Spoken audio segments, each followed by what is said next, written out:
Hey y'all, it's Christine, your backyard butterfly girl. Thank you for coming back. If you are enjoying these videos and you're learning something new for your garden, I would love for you to like the videos and subscribe to my channel so you can keep learning more and coming back to visit me in my backyard. So today, I am a scientist by nature and a chemist by profession. And I just love to learn and play with my hands while I'm learning. And so therefore, I'm still really learning about how to recommend to y'all and to all of my friends what type of soils to use, and not necessarily what type of soils to use, but why, right? A lot of the things we use, why are we using them? So I just took a basic potting soil that I prefer, and I read the ingredients list, and then I Googled, why do we use perlite and compost and peat moss? Those are the three main ingredients in a standard potting soil. And I want to share with you what they look like, how they feel, and why we're using them. Come along with me, and we're actually in my backyard today. This is the first video in my finished backyard, and I hope you enjoy it and learn something new. So the first thing I want to show you is this potting soil that I prefer.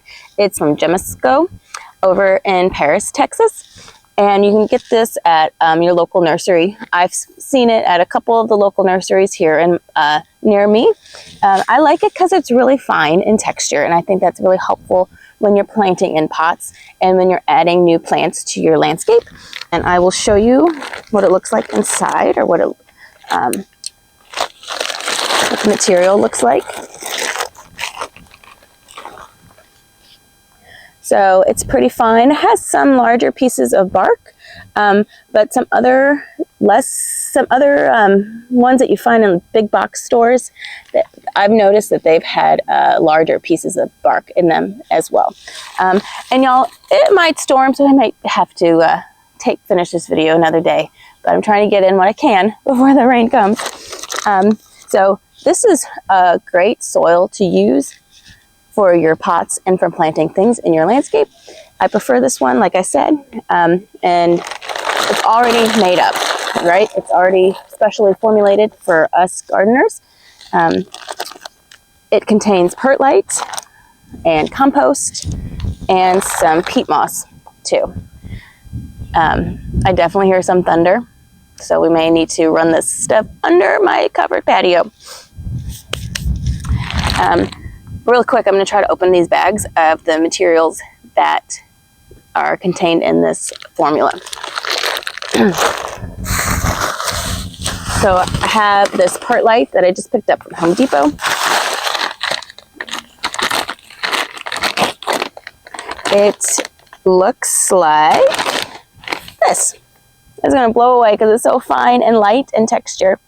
But it is volcanic glass that he got really, really hot, so then it popped, and it's very porous, it's very light, it helps aerate your soil, so you're not dealing with a soil that's compact, and your roots won't be able to dig and grow happy inside your soil.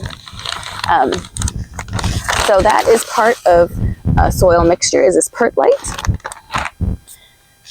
Next, a lot of the soils that you'll find will also contain peat moss. This bag is kind of heavy.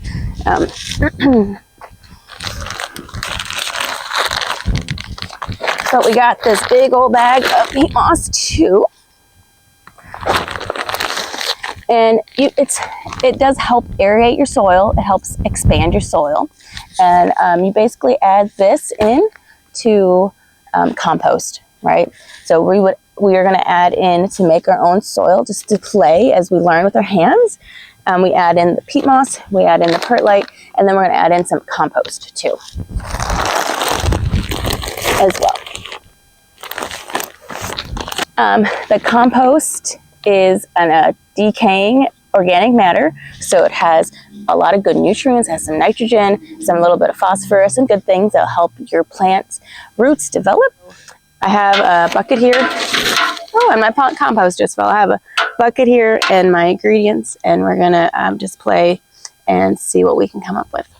So this is compost. I'm going to add in,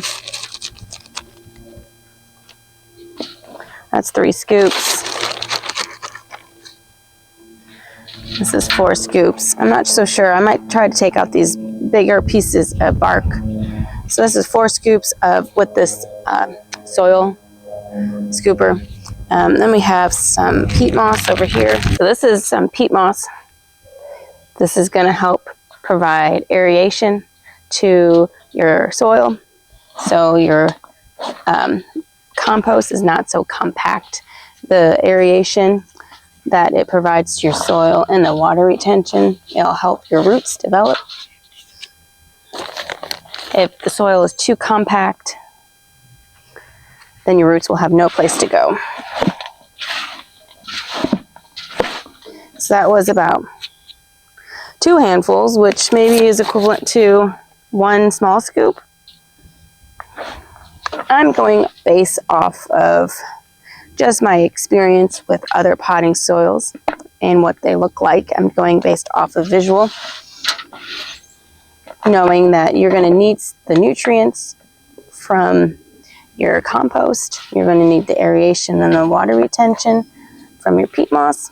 And then you need your perlite to also help expand your soil, to retain your water. All it is with when you're growing plants, the roots have to be healthy. You need to have the appropriate amount of water. You got to add the appropriate nutrients.